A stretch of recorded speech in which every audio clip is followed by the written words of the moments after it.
खबर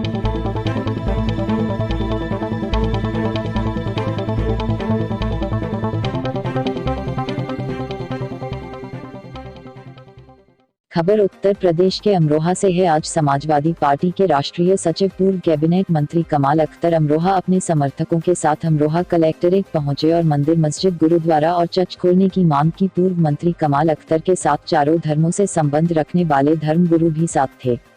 दरअसल पूरा मामला अमरोहा कलेक्ट्रेट का है, जहां चारों धर्मों से संबंध रखने वाले धर्मगुरु के साथ समाजवादी पार्टी के राष्ट्रीय सचिव कमाल अख्तर ने कहा कि जब इस देश में चुनाव हो सकता है तो इबादत क्यों नहीं। पूरे बिहार में चुनाव हो रहे हैं, उत्तर प्रदेश की 7 विधानसभाओं पर चुनाव हो रहे हैं। क्या एक लाइन के अंदर हजारों वोट लगते हैं?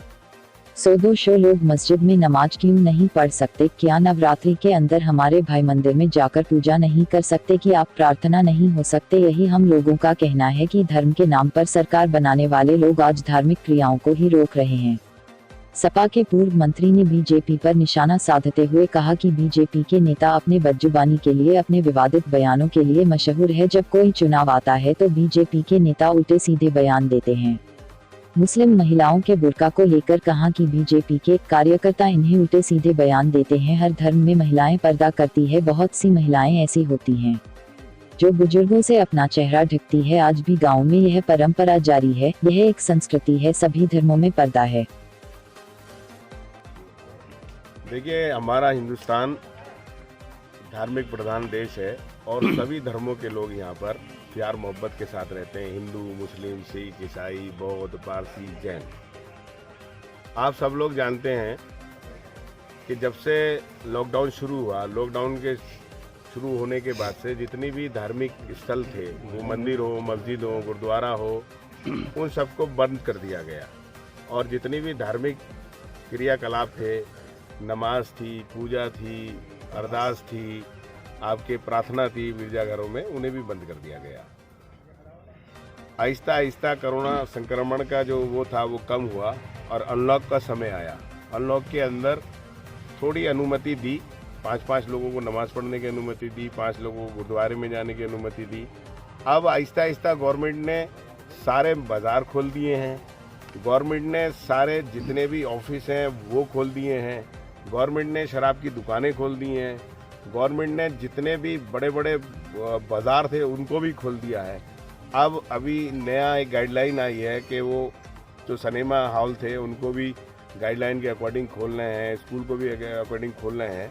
तो हम लोगों का ये कहना ये है कि जिस तरह से मंदिर, मस्जिद और गुरुद्वारे हैं, उनकी भी ये गाइडलाइन सरकार को तत्काल जारी करनी चाहिए। क्योंकि बहुत सारे ऐसे लोग हैं, जैसे जुमे की नमाज है, जुमे की नमाज के अंदर बहुत सारे लोग मस्जिद के अंदर ही अदा करते हैं, लेकिन 5 लोगों की वजह से वो पिछले 6 महीने से नमाज नहीं अदा कर पा रहे। अभी नवरात्र आने वाले हैं, नवरात्रों के अंदर कोई हमारा हिंदू भाई ऐसा नहीं है जो मंदिर नहीं जाता हो। वहाँ पे उसकी है, संडे के दिन प्रार्थना होती है। हर प्रार्थना के अंदर हमारे ईसाई भाई सैकड़ों की तादाद में इकट्ठे होते हैं, लेकिन पिछले 6 महीने से कोरोना संक्रमण की वजह से ये नहीं हो पा रहा। हमारे सिख धर्म के अंदर महीने के अंदर एक वो संक्रांत होता है, वो भी बंद है। तो हमारा डीएम साहब के माध्यम से राज्यपाल महोदया को ये अनुरोध है कि उत्तर प्रदेश की सरकार तत्काल जो धार्मिक स्थल बंद करे हुए हैं, जो धार्मिक स्थलों में कंडीशन लगाई हुई है, उन पे हटाकर जो संक्रमण रोकने के तरीके हैं उस पर गाइडलाइन चलकर तत्काल लोगों को अपनी धार्मिक क्रियाएं पूरी करने के लिए छूट देने का काम करें। हमारा तो कहना यही है ना कि जब चुनाव जैसे कार्यक्रम हो रहे हैं तो भाई धार्मिक कार्यक्रम क्यों बंद है? जब आप पूरे बिहार में चुनाव करा रहे हैं, उत्तर प्रदेश में करा रहे हैं, तो क्या एक लाइन के अंदर हजारों वोटर लगते हैं? तो क्या 100-200 लोग मस्जिद में नमाज नहीं पढ़ सकते? क्या नवरात्र के अंदर हमारे भाई जाकर माता जी की वहाँ पूजा नहीं कर सकते? क्या प्रार्थना नहीं हो सकती? क्या अरदास में शामिल नहीं हो सकते? यही हम लोगों का कहना है। धर्म के नाम पे सरकार बनाने वाले लोग और जो धार्मिक क्रियाओं को ही रोक रहे। अच्छा, प्रदेश उपाध्यक्ष अल्पसंख्यक मोर्चा आफ्ताब अडवाणी, उसका बयान अभी आया है। उसने बोला है कि जो आपके उपचुनाव हैं उनमें बुरखों को खास तौर से चेक किया जाए। उसका कहना है कि बुरखों में जो है फर्जी वोटिंग होती है बुरखों के नाम पे। तो इसमें आपकी क्या कहना है? देखिए, मेरा ये कहना है कि भारतीय जनता पार्टी के लोग अपनी बदजुबानी के लिए, अपने विवादित बयानों के लिए मशहूर हैं। जब कभी कोई चुनाव आता है या कोई चीज़ आती तो इस तरह के बयान आते हैं।